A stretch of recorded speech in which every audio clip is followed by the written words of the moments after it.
Alright, ladies and gentlemen, now that we have this gaming PC all booted up and ready to go, let's talk about a couple benchmarks real quick. Now we decided to test this PC in a couple of titles, those being Call of Duty Cold War, Forza Horizon, Apex Legends, Borderlands 3, and Doom Eternal, all at 4K, all at pretty much max settings. And let's first start off with Call of Duty Cold War, which we did use the DLSS performance mode to get the best possible performance, and we averaged 140 plus FPS. It's really no surprise that an RTX 3080 and Ryzen 9 5900X can max out any game we throw at it at 4K because that's exactly what this combo is made for.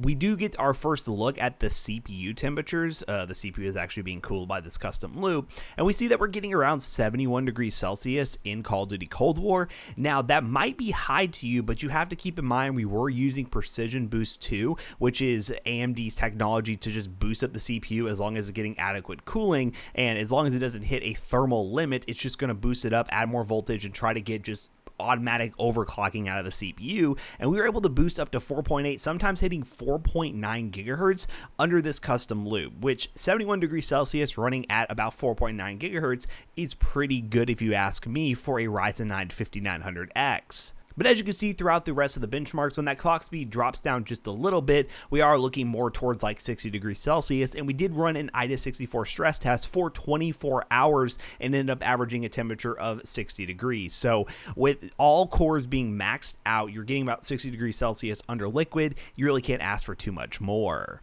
Next up, in Forza Horizon 4 on max settings using the built-in benchmark at 4K once again, we average 140 FPS. Forza Horizon 4 is a beautiful game, and we'll be certainly testing Forza Horizon 5 when we get the chance to do so on our future PCs, but hopefully you guys do enjoy the addition of this sort of benchmark because it's done a little bit different, not really types of games that we play, but I know a lot of you out there like racing games, so please, if you guys have any other suggestions for benchmarks, always comment them down below because I always like to add new games to my rotation and just mix things up a little bit when I can. Next up, in Apex Legends at 4K on max settings, we averaged around 100 plus FPS. Let's be honest here, not many people are playing Apex Legends or esports titles at 4K. You're probably better off getting a 1440p monitor or going with a 1080p 240Hz monitor so you can enjoy the super high refresh rate experience. But just to show you that you can run it at 4K, if you so happen to have a 4K 144Hz monitor with this PC, you certainly can do so and have an awesome gaming experience. And the next AAA title we decided to test was Borderlands 3 on max settings once again, and this definitely pushed the RTX 3080 to its limits, averaging only 72 FPS. This is one of the few games that actually dip below 100 FPS at 4K, which again is still very impressive. You could tune the settings a little bit in Borderlands 3 to get better results, but I have noticed that the built-in benchmark in Borderlands 3 can be more demanding than the actual game because it's a stress test, but when you get in the actual game, I would imagine you would get more frames than this on average, so do keep that in mind.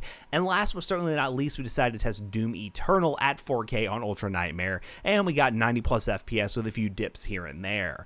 Overall, this PC performs like we expect. It's an RTX 3080 and Ryzen 9 5900X. Even if you're not doing this custom loop setup, if you're building a PC with these specs, you're going to be incredibly happy, even with just a normal AIO cooler from like Corsair or Arctic or anything like that. You don't really need to go this route, but since we had the opportunity to do this and use this kit from Micro Center, we definitely jumped on the opportunity, and hopefully we didn't screw it up too bad because, again, this is our very first time working with this.